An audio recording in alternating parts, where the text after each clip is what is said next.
We need to ride also. Yeah, I was going to say, I'm going to try to go out tomorrow or Saturday while the temperatures are up. Yeah, it's pretty nice right now. I have a half Ironman here in a few weeks. I've been on my tri-bike a lot recently and not too much on my mountain bike.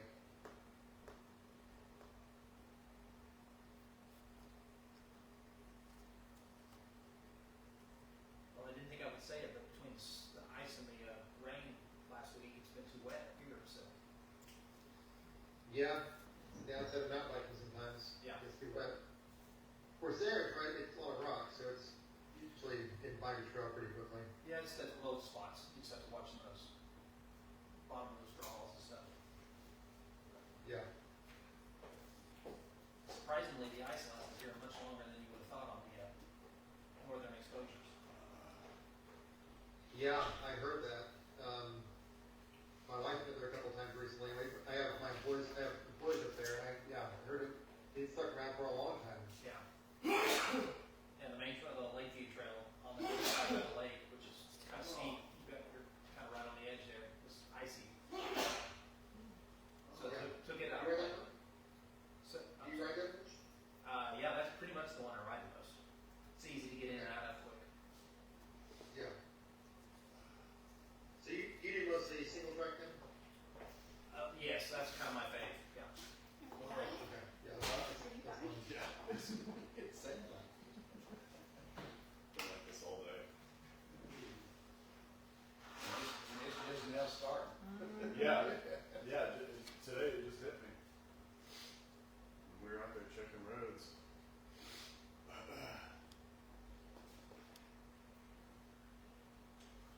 Good south wind out of Texas. All that, Is it the Texas all that, stuff? yeah, all that western cedar. West Texas does, and the smoke, you know. They're burning up on Carter Mountain right now. Right. They're doing a controlled burn. Might be some of that smoke. Unbelievable. The acres been burning out there in West Texas. Mm-hmm.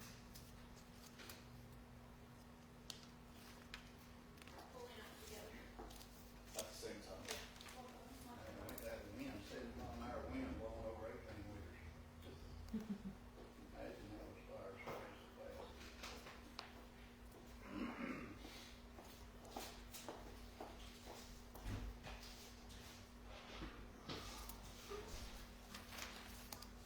Scott Christian and Blue just pulled up, so. We'll get started shortly.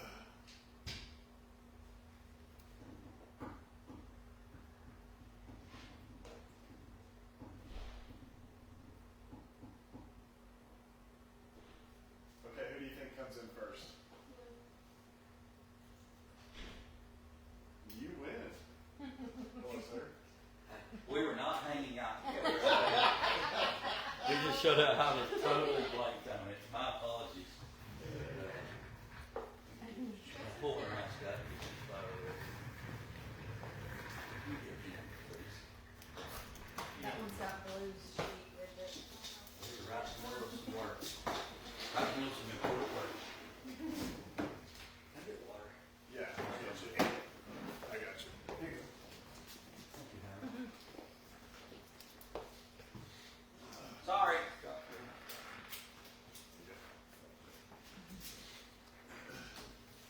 Where's your horn? Oh, there's some. Jeez, Julie, get together. It's my favorite part of the meeting. Have that horn. I need like a warning, like Forrest Gump or something. This has history.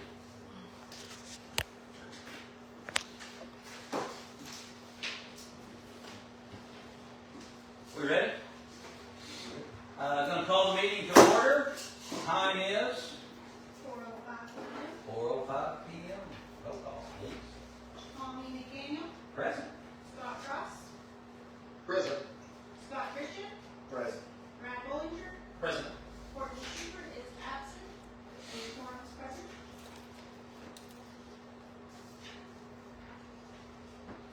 Recognition of guests. Do we have any guests here? All right, no guests here. We're into item 4, which is a discussion only regarding the proposed amendment to the commercial zoning regulations contained within the Town of Hochtown zoning ordinance, including updates and modifications to develop and operational standards applicable to commercial zoning districts. So with this, we have our planner Jessica online to do a little brief presentation, and then we'll jump into discussion of this proposal. Hi everyone, nice to see you again. I'm going to go ahead and see what I'm representing. Okay, can I Yes. Yeah, oh. Perfect. Okay, so I am just going to kind of give an overview of what's proposed for the green space buffers and outdoor lighting for the code. So it's my understanding that this will just be a small chapter that is discussed today, and then in about a month or two, you'll have more complete requirements that outline all of the specifications that we discussed at the last meeting of that. So we'll go ahead and start with the green space buffers. So obviously the intent of a green space buffer is so that you have a physical buffer between your more high intensity uses like commercial and industrial, right up against your residential uses. So the way that I have written this is we have three basically buffer options for any property owners or developers. And I've also written this so that it applies to commercial, mixed-use, industrial, or the Choctaw Trust Zone districts. So that's another thing I wanted to note. That can obviously be amended if you would like it to, but the way that I wrote it is so that it's a little bit more comprehensive for anything that abuts your agricultural or residential zoning districts. So your first option in here is a site-proof fence, a minimum 6 feet in height, with a landscape buffer, a minimum 25 feet in width, and trees planted a minimum 2-inch caliber on 25 centimeters. And then the second one is going to be an evergreen buffer, so this would not include a site-proof fence, but a minimum of 25 feet width with evergreen plantings at least 6 feet in height, and space to provide an opaque visual barrier, because that is a goal, is an opaque visual barrier, and obviously any trees and green space and vegetation that we have with that is also going to help buffer sound as well. And then your third option is a green space buffer, a minimum 25 feet in width, comprised of existing mature trees that provide an opaque visual barrier. So these can obviously be amended. So one thing that I did kind of want to get out of the discussion today is if these buffers need to be increased, if you want to decrease them, if you don't like it, requiring fence. I do want to point out any site-proof fence that could be required will, may result in the removal of some existing trees to be able to put that fence in. So that's another thing to consider. And then for the outdoor lighting section, so this one is pretty detailed, and then I do want to include that a lot of this is just our language that is in several codes across the state. And I also referenced the dark sky requirements that's kind of used nationally for zoning codes to just ensure that the specific regulations and the candle width that's allowed does not create a significant amount of pollution. Starting off, we have in section B right here, we have things that are exempt from this regulation. Motion lights no longer than 5 minutes, public street lights, any outdoor lighting for government flags. This includes temporary uses that don't last any more than 10 days, if you have special events, things like that. And then temporary volume light displays as well. So in our general standards here, we have that all outdoor lighting has to comply with these regulations. You have specific regulations for a canopy mounted light or a wall pack light that is on the side of the building. And then for arrangement and shielding. So these are going to be your regulations that are specific to the shields and shades that will be required with any commercial development. So it goes on to specifically talk about, the debris that the light comes out no more than a certain percentage.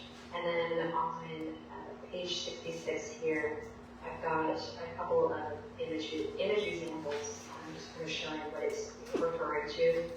So the idea is that we want all light to be directed downward. And we want to make sure that it's not extending out farther than that 80%. The 80% there, or 80 degrees. And then for light spillover, we want to make sure that that is controlled and that you have no more than half a foot of a candle that extends onto the agricultural or residential zoning. And maximum fixture heights, this section I did also want to specifically point out. I've got this table here, which is some kind of general maximum fixture heights, but if those, if you'd like to see those reduced, those are the kinds of things that we can talk about today and do before this goes to the Board of Trustees. And then section D down here is a lighting plan. So this lighting plan would come in with your non-residential building permits. And so this would be the applicant proving to you that, hey, the lights that I want to put on my property, whether it's on the building or in the parking lot, are not going to lead on to the neighboring residential properties. So they're going to have all of that control, and that's going to prove to you that that meets your building regulations. So I've got two options here: the fixture height stand lighting plan or the photometric lighting plan. The difference is that the fixture height is obviously just the height of the actual light fixtures, whereas the photometric is going to show you a little bit more detail of the actual lamps and how the light is going to come out of those light fixtures. Your point of illumination. There we go. And then your non-conforming light fixtures, as it's listed off, you have a lot of uses and businesses that are existing today.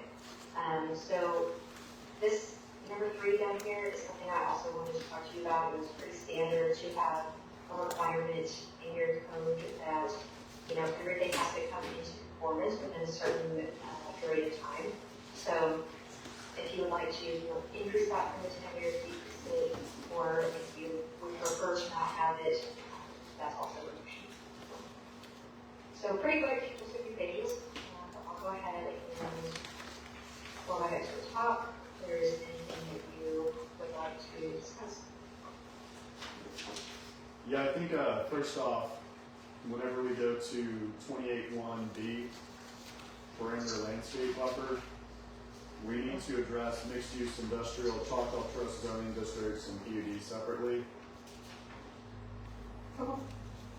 With this draft, we need to specifically address the commercial, and then we can come back with other plans for how we're going to handle these other items separately, because they're going to have different variables on how they need to be approached. Okay, sounds good. So let's go ahead and strike that, and then let's strike the same for 28.2 outdoor lighting, item B. We'll do the same, strike those same entities.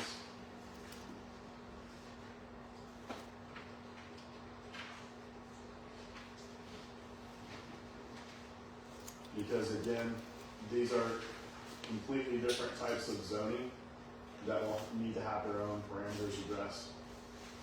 I don't think this will be a one shape fits all type situation. Okay, are you envisioning when the full kind of commercial code comes in that you would include those districts at that time, or you don't include it at all? What was the question? Would you like to include those districts with the more comprehensive code that comes in later, or you Yes. just don't want to? Yeah, Yes. yeah, I'd like for us to address these separately. Yeah. Okay.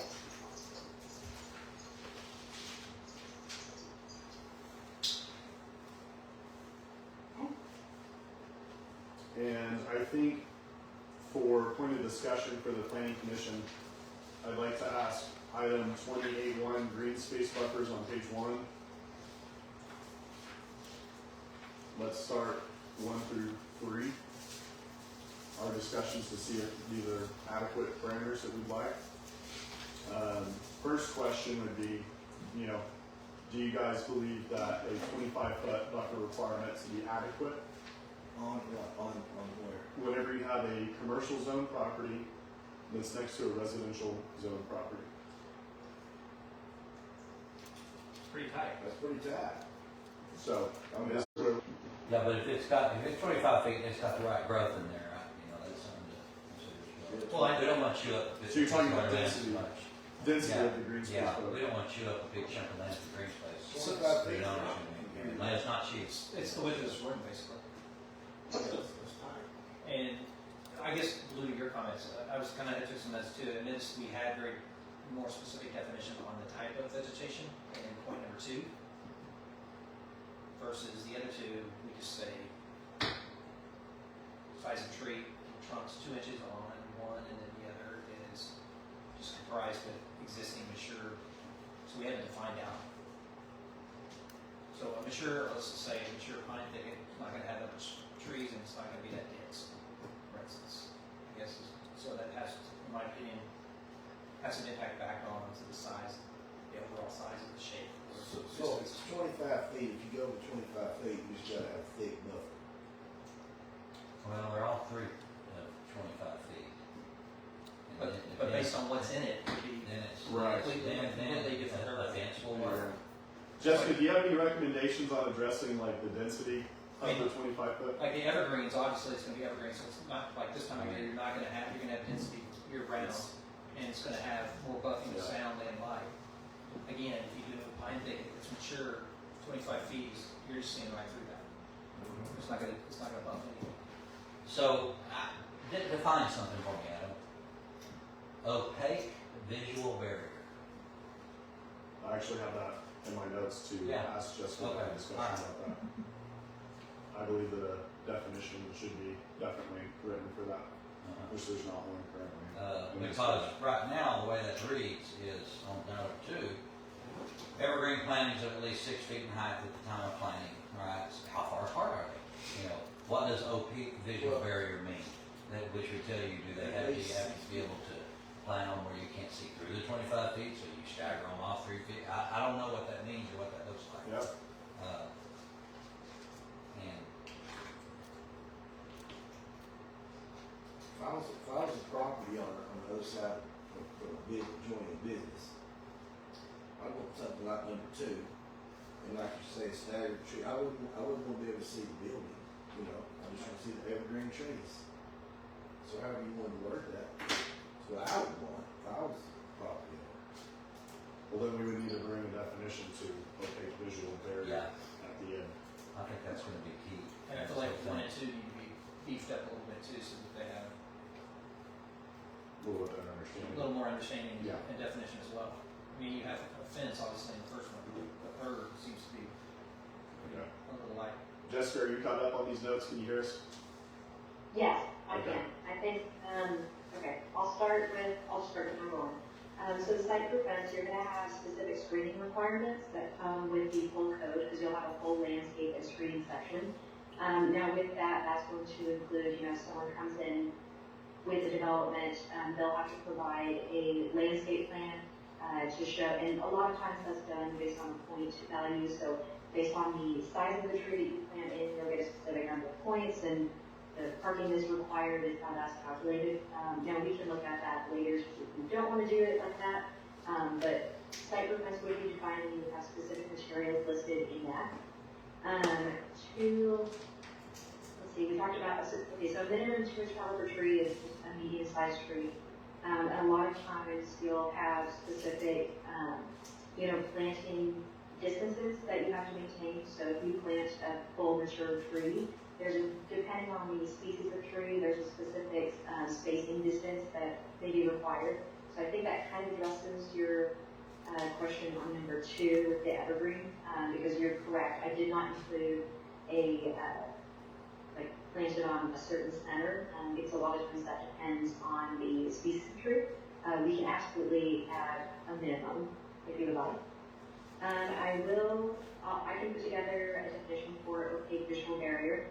That's actually something that I was thinking about today, and also trying to think through how an applicant would prove to you all that an opaque visual barrier has been created and that has been met.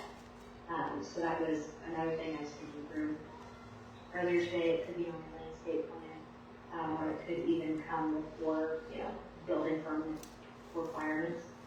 As far as the green space buffer, okay, so number 3 there. So we can increase that width if we would like, and I do think you're correct, definition for opaque visual barrier will help. And then as far as, existing mature trees, a lot of times the only way to determine that is through a tree survey. So I'm not sure if that's something you all would like to require with any developments that come in, but with a tree survey, you would know the caliber of the tree, the height, the species, and then exactly where they are located. So, obviously, if an applicant cannot prove that there is an opaque visual barrier, maybe that a concentration of trees that is in one area and is very sparse, 10 feet away, then that green space buffer would not be met. So I think that may answer all your questions up till now.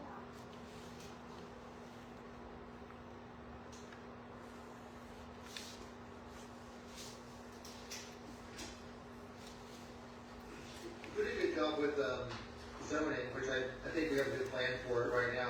We shouldn't have a lot of areas where we have commercial and residential close together.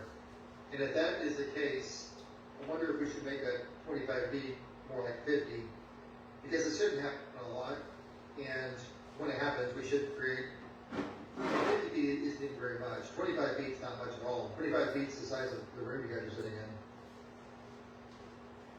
Yeah, but you don't want to run somebody's lot, touch a lot of property, touch a lot of building space away from it if you go 50.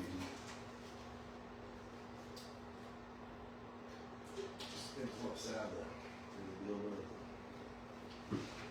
If we've got the items 1, 2, and 3 with what the barriers look like correctly, we should be able to maintain that within the 25 feet, if that is defined So correctly. you're saying that you can have adequate density to If actually that- protect, Our to goal protect the here, resident. our goal here is an opaque visual barrier, So that whatever that means. where you can't see through the evergreen trees, where you can't see through them, whatever that be, and or a 6-foot high fence, privacy fence. So hypothetically though, just to do the math on it, 25 feet, if you're putting in a evergreen, let's say it's a western cedar evergreen, it's got a 6 to 8 foot center spacing on it, you're getting 3 and 25 feet, if. Well, you plant trees as close to get whatever. Well, they're gonna have a plan on When you plant trees, they grow up. If you get a lot close, why they plant those pine trees, they'll start just makes them all grow up. Then they thin them, then they grow wide. You know what I mean? They grow the canopy, but I just have it worded where you can't see through them. You know what I mean? I think that comes in that opaque visual barrier. Yeah. Well, or do we just split the difference, is there, I'm just wondering. Yeah. It's like 35 feet is more attainable than 25 feet. It still brings us less than the 50 feet. If we can obtain an opaque visual barrier within 25 feet, then that would obviously be a consideration.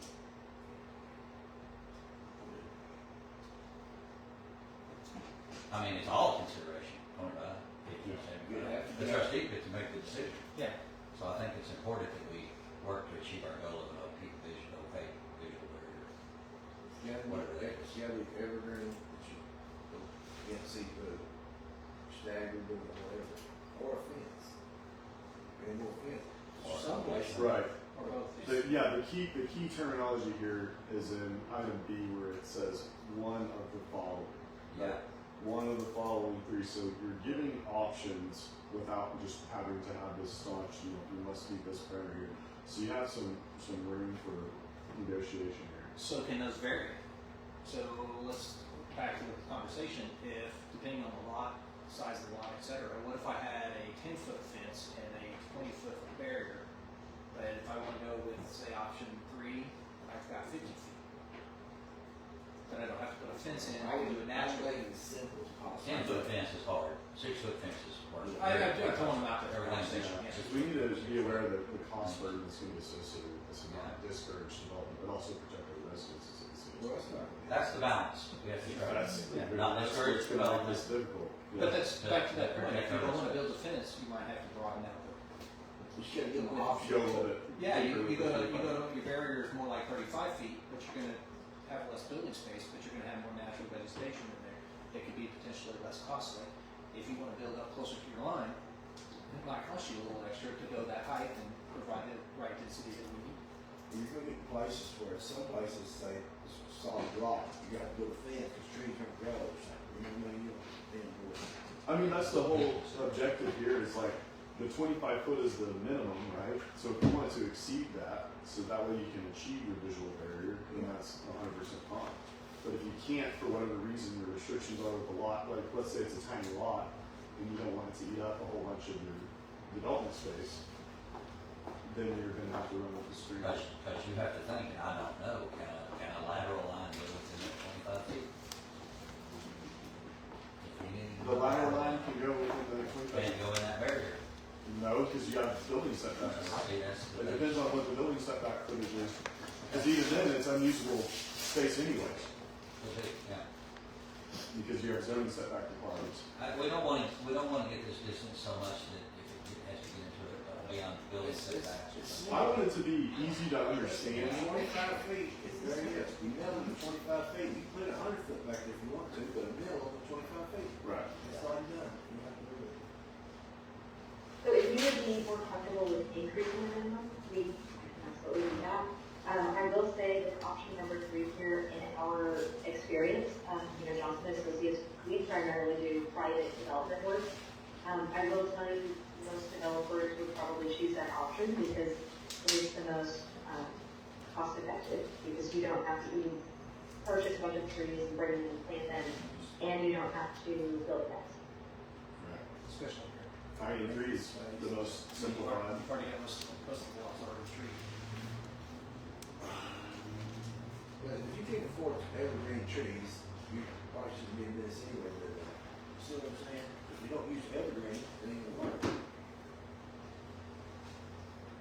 Stop with everything. Well, that's gonna go back to the opaque area definition. Which, yeah, I think Jessica's got that on notes to. Well, the good thing is we're in discussion on it. Jessica, did you get We that? don't have to make a decision right now. No, yeah, we're discussion only today. We're just gonna give her some feedback. Yeah, could you repeat that? Bringing a definition to opaque. Okay. And Yeah, I got it. get that out to us as soon as y'all get it, so we can, before we have our meeting next week. Yeah. right? Yeah. As soon as we can get that.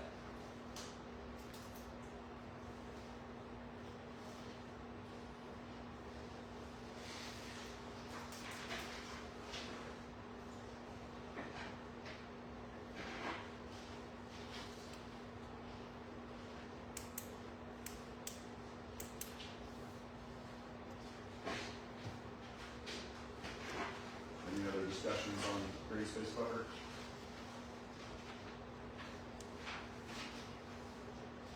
I don't. Okay. Scott, are you good? Lighting. What's that, Jessica? I was just gonna say, before we move on to lighting, I just wanna make sure I have your notes from that one. A definition for a visual barrier, you'd like to see, I think, a planting on center requirement on number 2 for the evergreens. And then I did have someone make a comment that number 1 and number 2 need to be beefed up. Can you expand on exactly what you're envisioning for that? Yes, I think one was the opaque, will help, and then the other was defining, we say an evergreen buffer, and 1 and 3, 3 will leave its existing mature trees that create opaque, but then number 1 is just says a certain diameter caliper of trees without defining what that could be. But again, Okay. and that one does not have anything about an opaque buffer except for the fence, so. Here's a Google search on opaque, what it means. Not able to be seen through, not transparent. So it's gotta be something you can't see if it says the word opaque.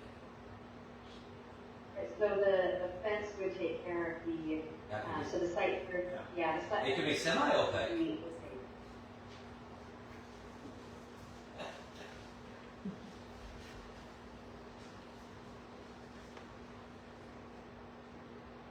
So with that being said, I don't know how you could get an opaque barrier out of 2 or 3 without going with a very narrow circle. I mean, I don't think it'll be, in some areas, I don't think it'll be perfect. Yeah. But that's what we have to do is not put an obstacle that the builder can't overcome on his property. And that's not what we want to do. So if the developer can't achieve 2 or 3, then that's gonna happen back to 1 And that's an option, absolutely. That would be an option. to achieve it.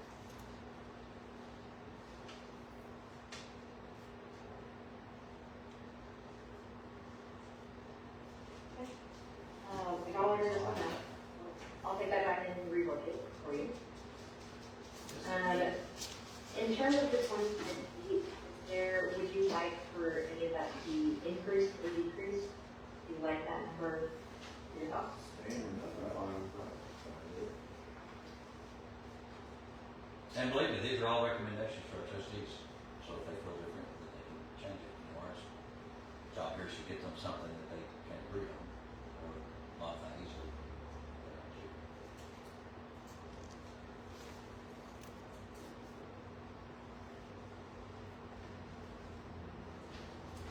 So next, All right, I think we're good on this portion. Okay. Okay, outdoor lighting. Is there any specific section you want to start with? Sorry, I want to go back one. Do we need to define the fence? It just says a site-proof fence. I can, Which could absolutely be add sheet it. metal No problem. stacked on top of each other. No, It yeah. could be, Clark Chapman has those. it could be, it could be anything as long as you don't see through it. We're not defining that it needs to be of natural nature. I throw the roof off quick there. Jessica's ready to answer that. Site-proof fence here. I think Jessica's ready to answer that. Okay. Yeah, so I'm happy to add a definition, for this, but with the, just as a reminder, with the larger, code that's coming to you in a month or two, that will have screening requirements, and so that will include the definition and then also fencing materials that you would permit. Okay. So that would include, that may prohibit things like a chain link fence or even a chain link fence with a black mesh on it. You'd be looking more for wood or masonry materials, or even if you wanted to do masonry columns every 20 feet, things like that. But for the purpose of this, I will include a definition for site roof. Well, Yeah, I didn't want to make an assumption. Let's go back to this, comment on, chain link fence with the deal screw. Because if you're wanting security, if your goal is security, of your place, whatever you want security, a wood fence is not necessarily a great thing for security, whereas a chain link fence is. Security from what? Your property that's within that, remember? Naturally or? No, predators. Thieves. Well, this Security.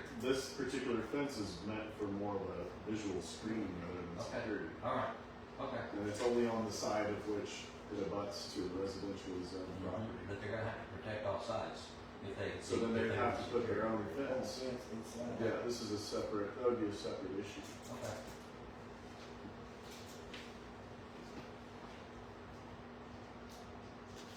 So they could have their visual screening fence, and then And they they could build, come inside of that and put their, have it, whatever they want, if they want to come 10 feet over. as it's written with this, yeah, Put in a fence that they can provide, whatever adequate security for with the their. way this is written, yeah. Alright, This is okay. just addressing. I just don't wanna make sure we don't wanna, But the overlay district that she was talking about may have some material selections inside of it in the future, yeah.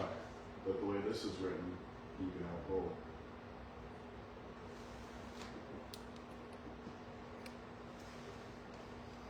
Okay, outdoor lighting. Does anyone have any questions on the items that are in this section?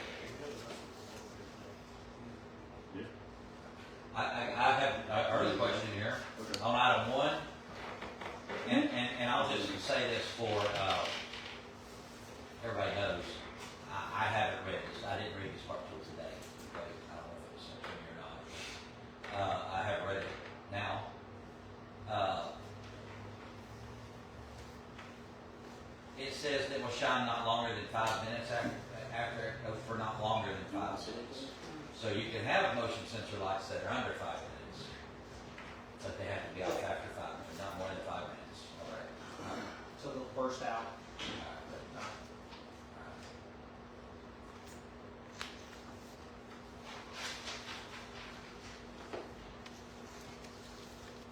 And if you wanted to remove, motion sensor lights from this exemption, we can do that too.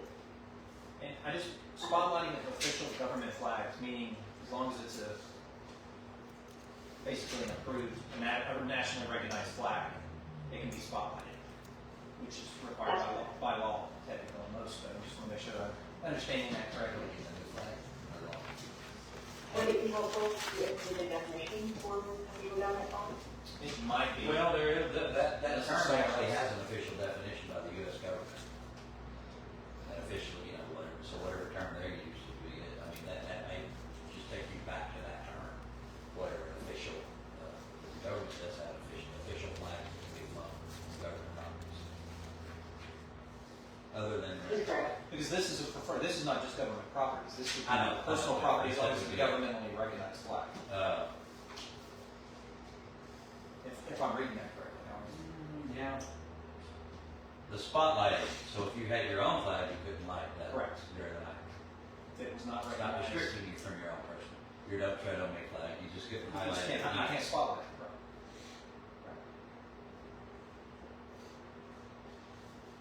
And the intent is that is spotlights that primarily are on the ground and shining upwards. So no, you can have lights, on the top of the flagpole that come down, and those would have to adhere to the shielding shade requirements. Yeah, that might be a trade-off. You will find your It is own helpful, flag, I- whatever, you should shine it from the top down.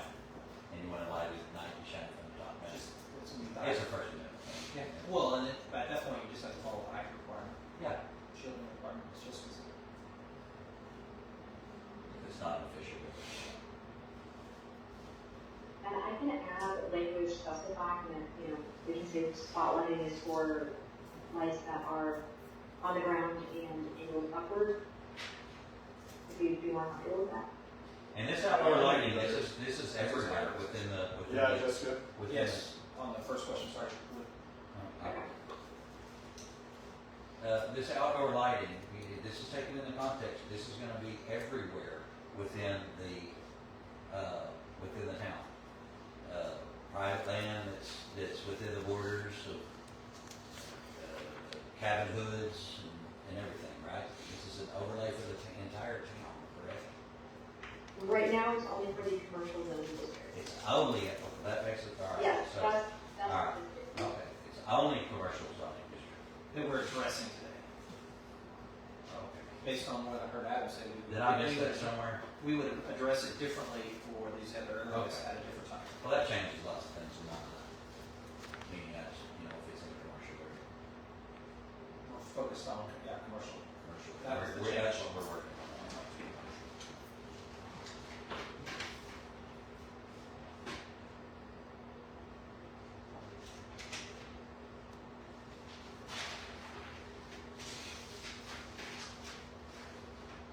I think maybe you want to page to the general standards, see there.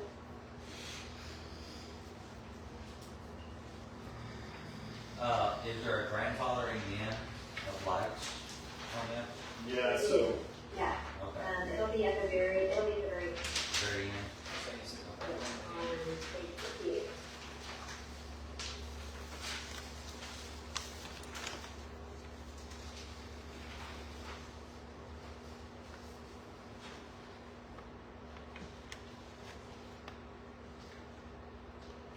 I think you might be reading that section, so I'll always be reading.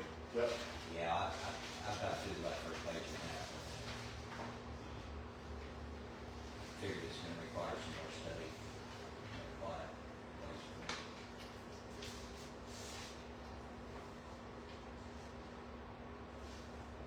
All of the regulations and the language that are in here are pretty standard language for code. So if there's anything very specific that you would like to include or make sure that it's addressed, those are the things that are helpful for you to know so that I can, craft that language.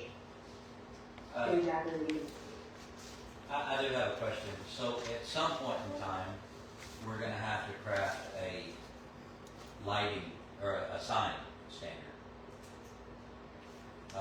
Is this taking into consideration that would this restrict any signs right now? I mean, we don't have a, regulation for it now, so would this be used to inhibit someone from a sign if this is enacted before a sign regulation is put in place?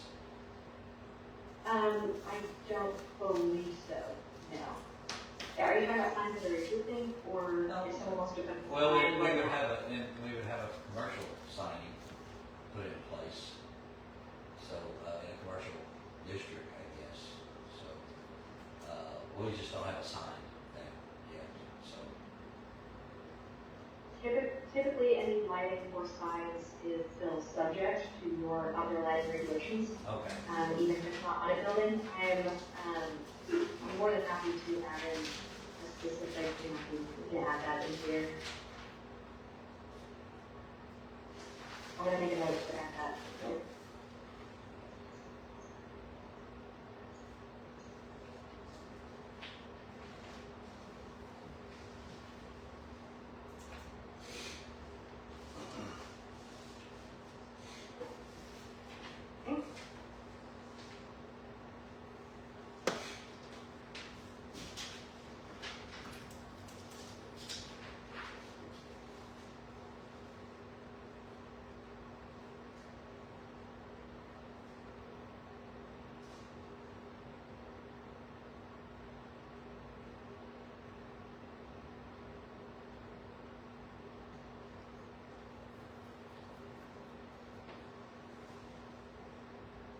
I may go ahead and move on to the arrangement and shielding. Everybody is ready for that. Your canopy mounted lights and wall tag lights. Well, I guess, I was gonna have a question here, I just wanted to maybe better understand some of this. Because again, we're focusing on commercial properties here.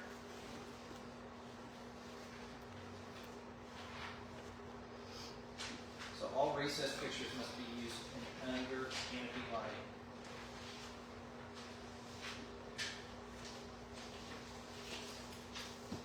Well, if you have canopy mounted lights. If you don't have any canopies or any canopy mounted lights, then that won't apply. But you're basically saying under the eaves. Am I understanding that correctly? That's correct, yes. So, just thinking of buildings in our area already with external lighting. They're good till they have to change that bulb.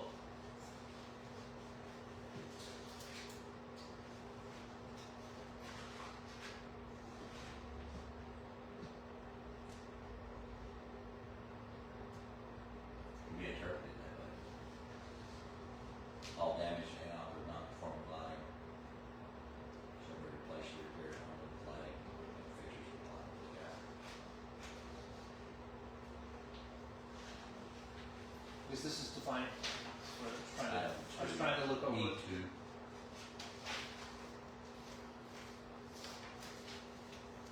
Because we're defining that there is no external lighting except anything that's basically downward facing canopy or sconces that would only face at an entrance. Anything that's not conforming, if the bulb went out, they could be forced to change.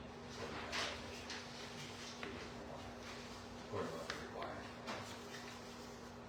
All damaged and inoperable non-conforming lighting. So inoperative is something bulb, which is not what we want to do.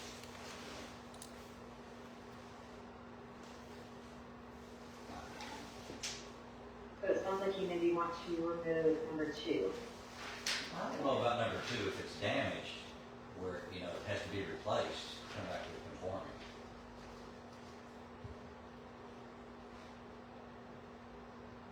Well, yeah, you're right. But inoperative could mean you had anything. Yeah, I was before we jumped to the non-conforming or to the, Okay. to that, we're just even looking at the definitions of what we're defining as viable lighting for a commercial building. And we're saying, because a lot of this is pedestal type lighting, which would be parking lots and a little bit more of your exterior areas, but some of it is we're looking at, it looks like under number 3, or actually just under general standards and overall, because you're looking at only canopy mounted lights, which we just said by definition was under an eave. And then we're looking at wall packs.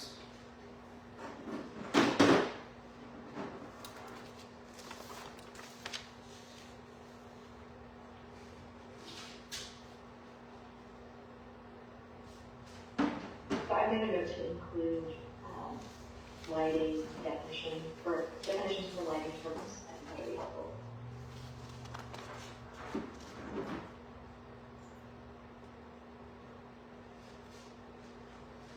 And it could be the key is where it's abutting residential use as well. If it's not abutting residential use, then is there latitude there? Am I reading that correctly? Where are you reading it at? Looking at wall packs, specifics right now. But that would be specific to the wall pack itself. Yeah, but wall packs would basically be anything that's not AN or canopy light, if I'm understanding this correctly. They're defining wall packs very generally as any light that has more of an external facing.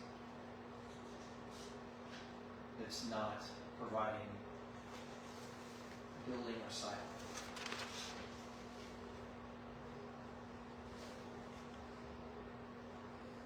So, any building that has lighting that's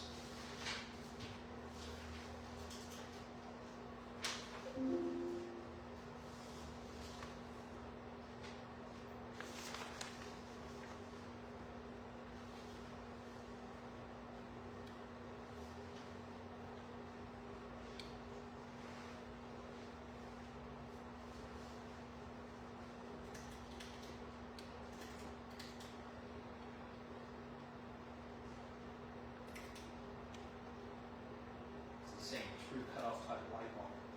Is there a definition for true cutoff type light bulb? Are you talking about switched? Or has a timer or something that's, so it's only being used with designated time periods? Yeah, I can get the definition for that. Because then it's that or light source not visible from off-site, which means it can't be straight line visible, correct? Correct. Anything not pointing to the ground.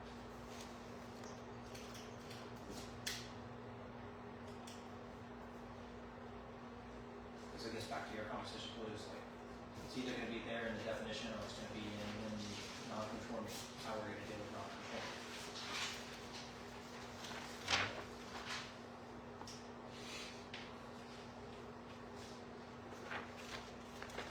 Personally, I feel like there's some latitudes we need to build in there a little bit. I feel like, I'm first and foremost about the impacts of lighting on our environment here, and trying to make sure that we're negating that to the best possible, but back to, not restricting it so much that the business doesn't even have an opportunity to highlight its existence. So it seems like that there should be some opportunities in there that we can define or outline a little better. Okay. Because just downward facing lighting doesn't promote, it's going to, back to when we get to signage, it's going to have impact on signage, it's going to have impacts in several different places from a commercial space. And I will say the way that this is written is that it is very broad on purpose to give you all more of an ability to interpret these things.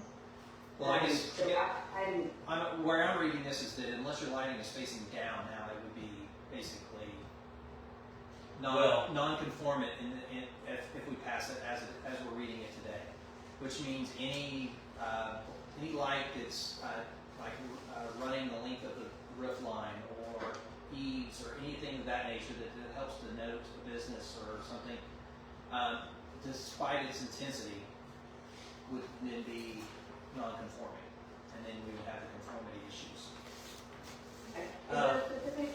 is there a specific business in town that does not have lights that are like, are there any that are Eagle Street outward that, you can point me to? That Yeah, it's probably more of that, there's probably more of those than there are, downward. I mean, Okay. Have to take it. Are they facing outward towards, a right of way or a street, or are they facing towards any residential properties or other commercial properties? I think you're gonna see both. We have to take inventory on exactly what that percentage would look like, but based on Okay. the way things are looking now, you're gonna have a little bit of both. I just don't know how it's gonna weigh to one side or the Okay, other. so there may be some that are existing that would not be in conformance with this, is that, I just wanna make sure that I understand. Yeah, but also, the other part would be, that we probably need to do some diligence to see too, because it may only, I mean, if a building obviously is, in most cases is a square, so you have four sides. If the fourth side is residential facing and it's not lit, then it could possibly be conforming. Again, we might need to make sure the language reads that way, but, those might be elements that we just outline a little more clearly in here. Something on this wall pack that is interesting, and I don't know what this means. Where it says light source not, where it's in parentheses, true cutoff type bulb, or, and this is what I'm asked a question on, light source not visible from off-site where abutting residential district or use. Line of sight. Alright, if we've got opaque fences around it, shouldn't be within sight. Roof lines are gonna be higher than the fence level. Hey, Jessica, Depending on height. real On the quick, height. C22 on the second sentence, non-residential needs to be crossed. Are you talking about this part here? Yeah, you need to remove that and swap out for commercial.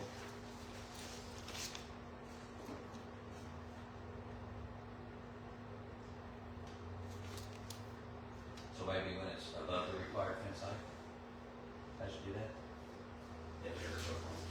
Yeah, that's what I'm saying.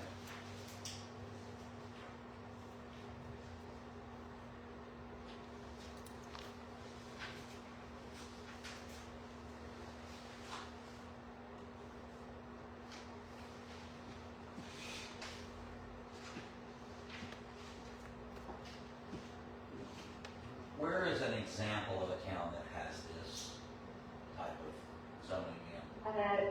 Sit down. Well, I can tell you, yeah, I can tell you that we wrote the Unified Development Code for Yukon. So it's in their code, Yukon.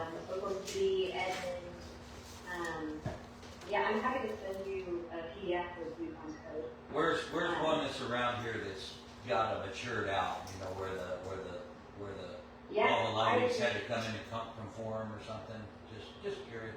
I'm around the state a lot, I'd like to go look at it, maybe, if I get a chance. Yeah, I would be shocked if there was not something like this in Broken Bow's zoning code. Oh, okay. Well, I doubt it, because they have string lights across Main Street. you hate the garden. That's it,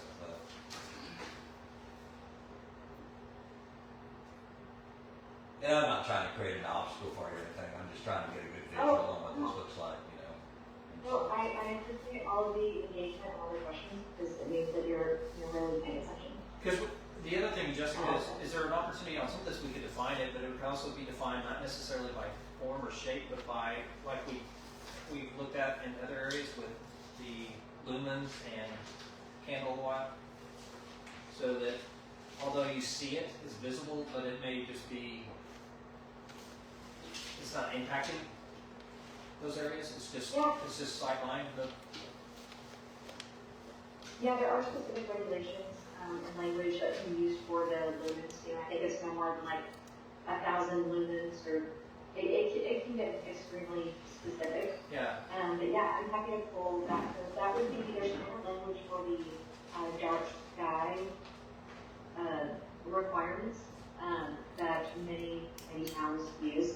So I'm happy to pull that language. It's essentially saying the same thing that I have here. It's just it's using lumens instead.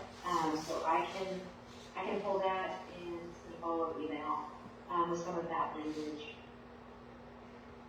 Jessica, are these the standards that if you wanted to have the dark sky designation for your community, Are these the standards that need to be in place? Yes, theirs is more specific and specifically talks about lumens, but I compared that, the dark sky requirements with what I have in here, and it's essentially saying the same thing, it's just not as specific. So like they have spillover light requirements that, require a maximum illumination level, 3 feet above the grade, and then they've got, maximum height fixtures, and then, just any subject property may not exceed a half-foot candle when it's agricultural or residential, that's in there. And then you have the lighting plan requirements, which does specify the lumens. I think I know it's in there somewhere. But this standard meets the minimum standard, at least for a dark sky designation, if you were open to do that. We would not be out of compliance if that was something we wanted to do in the future. I've seen them when they say a dark sky town or something, or that's part of your, Yeah, so part of your advertising into your public for a dark sky town. So I did pull the dark sky standards, I did pull up the PDF, if you want to look at it quick. Yeah.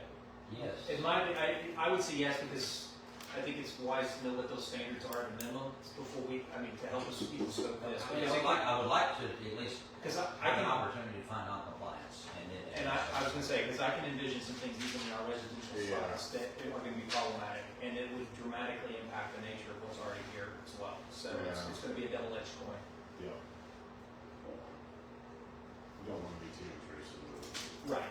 And that's why I think the lumens could be an What? Be too intrusive with it. It's not just the styling of lighting, it's the lumen, the amount of output the light, it could be an either or type scenario, so that you could have a different form of lighting, as long as it's not overly bright, I guess is a simple way to say that.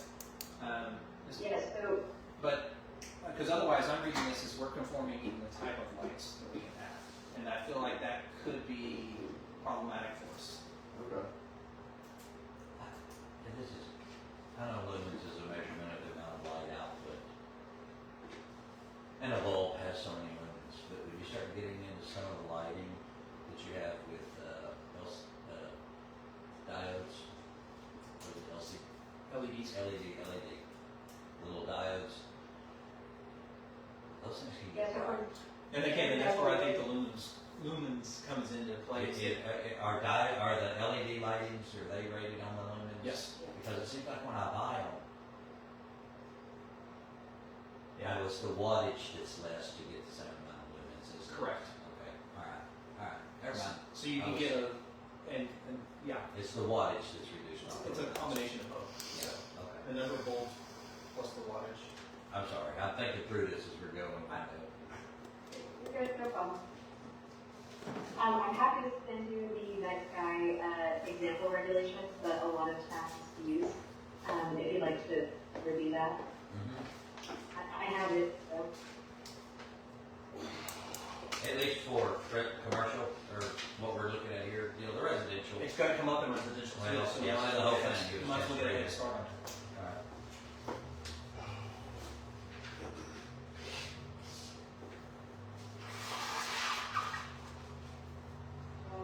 Alright. I was looking through both Broken Bill's code to see what they have on lighting regulations. All right. You ready to go? Yes. Scott, do you have anything? Okay, No, I don't. Hopefully we're not falling broken with this or anything though. no, I actually did not look at their code at all, so. Is the, I did not use that one. That's good.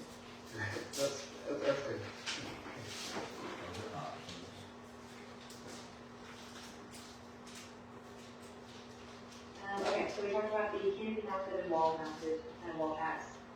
So the arrangement is shielded. Number C, number 3 is the next one. So we kind of talked about this a little bit, is, shields to direct light away from abutting lots that are not under common ownership.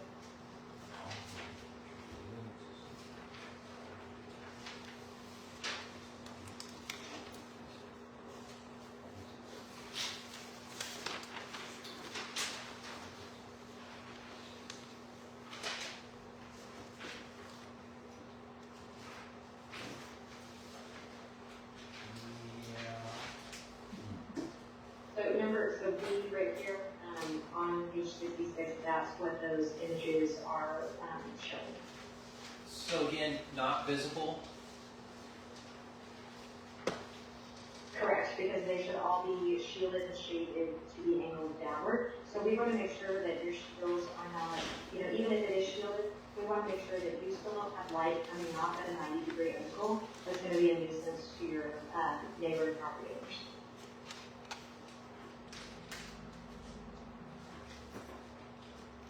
So again, I think that's where we need to be, we're gonna need to look in it very clear because of not everything's gonna be shielded and downward.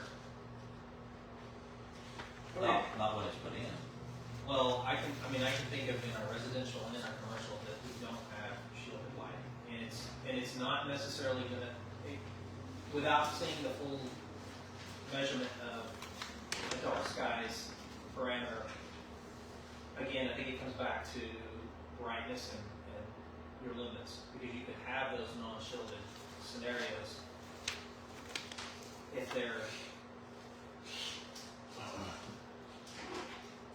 at a minimal wattage that would not necessarily impede the dark sky objective, but would still allow preservation and usage of property, both commercially and residentially. I'm thinking about it in those terms right now. Okay. And I'll just give you string lights. I mean, string lights are a part of every cabin here. If you can go out and say, well, we're going to take the string lights off the cabins. So those would not, that would not apply to this, so I would consider those decorative lights. But again, if you minimize the amount or the density of them, that's a whole nother conversation. Yes, there could be too much, but that's because people have just got carried away. But at the same time, if you took all that light out, it would be pitch black. Correct, and I don't think, correct me if I'm wrong, I don't know the lumens of string lights, but my guess is that it is extremely low. And I know a lot of people like to have a string of lights out to their fire pit. Exactly. Back step. Yeah, so the intent of this is that, a string of lights would not apply. This is for very large commercial lighting. And I think that's where we just, again, well, we need to clarify that in some of this, because even in Yeah. commercials, string lights are also omnipresent in commercial settings here too. It said something. What about, Lighting, part of their thing. so I would prefer string lights Like to be there. Windigos has the lighting.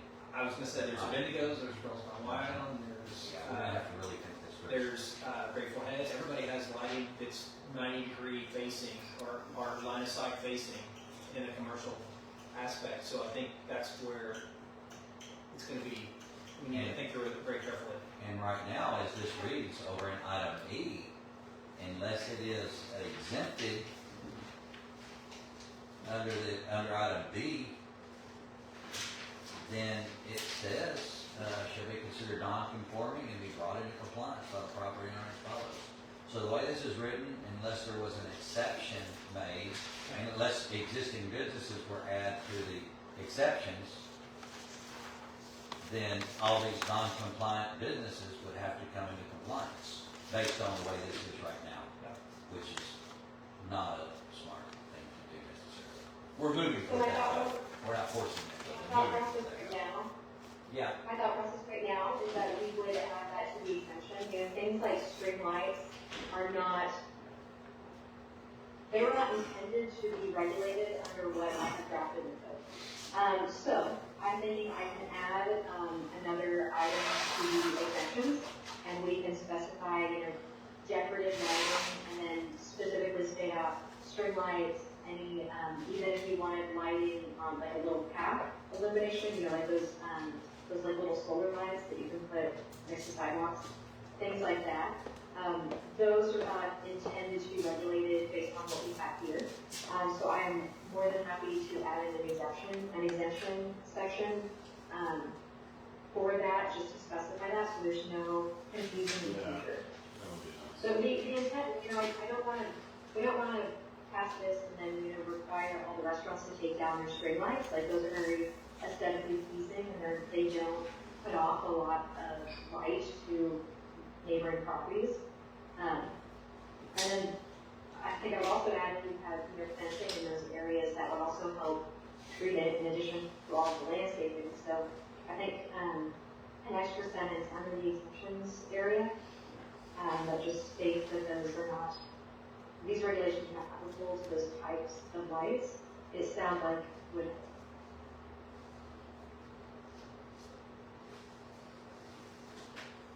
Well, keep the lights close. Yeah, I think I've asked anything that I have questions on right now. I'm gonna go back and study this.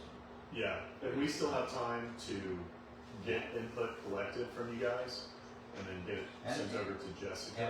And we may present to the trustees, we like this, but here's a consideration, you know, and Yeah, let them, you know, they're the ones that's gonna have to hash this out and make the decisions, but, and sometimes we can, you know, there's nothing wrong with giving them one or two or three good options or whatever when we do present this forward.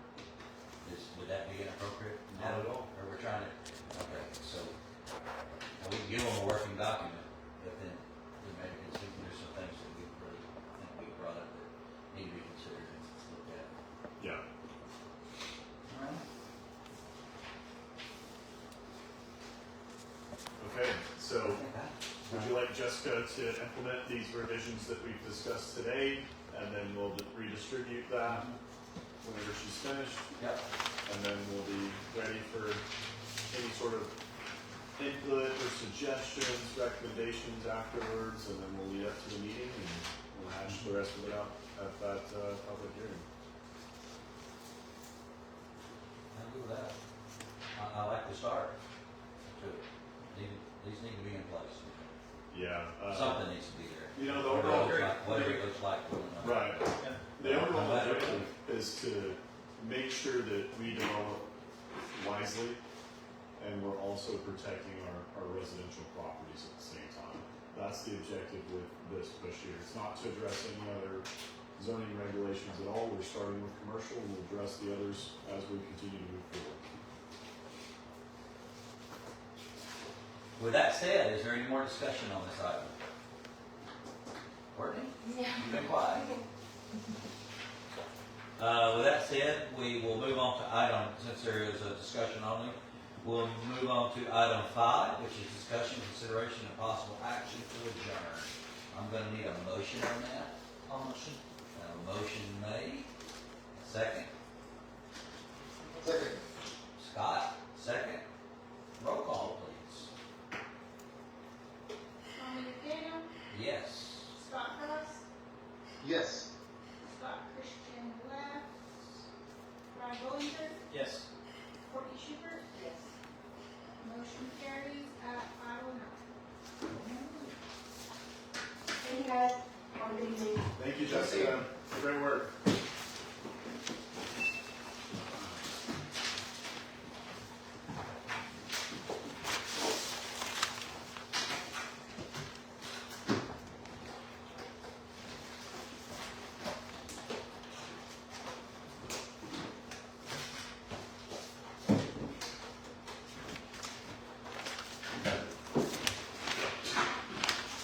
Hard to believe it's Thursday. I'm the guy that mentioned